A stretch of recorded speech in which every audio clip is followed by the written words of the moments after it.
Hello guys, for today's video, ayan guys, happy Sunday everyone guys. Ayan, nakita nyo naman kung anong niluluto ng ate ko.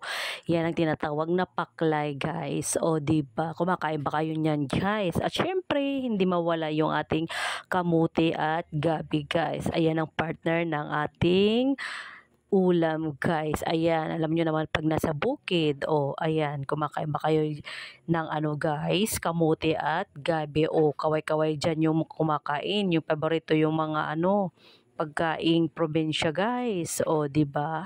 Ito yung maganda sa atin guys. Huwag puro kanin. Kailangan syempre kumain tayo ng mga pagkaing guys, tulad ng kamote, gabi, ayan. Yan ang pinaka the best na kainin natin guys. Huwag puro kanin. Kasi mahiblad tayo, diba? O kaway-kaway naman dyan yung kumakain ng mga gabi, kamuti, at saka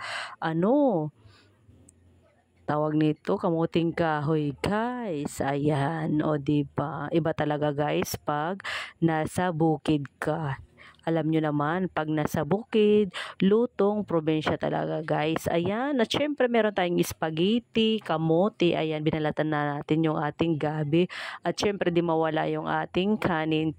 Dahil nga linggo, syempre kailangan natin mag family day guys. O diba, pinaka-importante yung family day kasi yan ang pinaka the best way guys sa ating pamilya, paano tayo magsama-sama guys. Yan ang pinaka-importante, kailangan meron kayong komunikasyon sa inyong pamilya guys. O di ba, meron kaming mga bisita guys.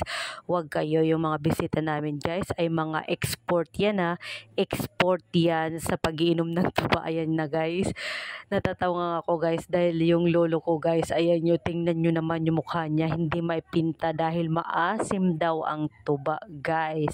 Sabi ko sa kanya, license para inom ka nagrereklamo ka pa na maasim yung tuba natin. So, ibig sabihin, hindi ka license na parag-inom, guys. O, kasi reklamo siya ng reklamo yung lolo ko na maasim daw yung tuba. Ang sabi ko naman sa kanya, mauubos na yung tuba natin, reklamo ka pa ng reklamo.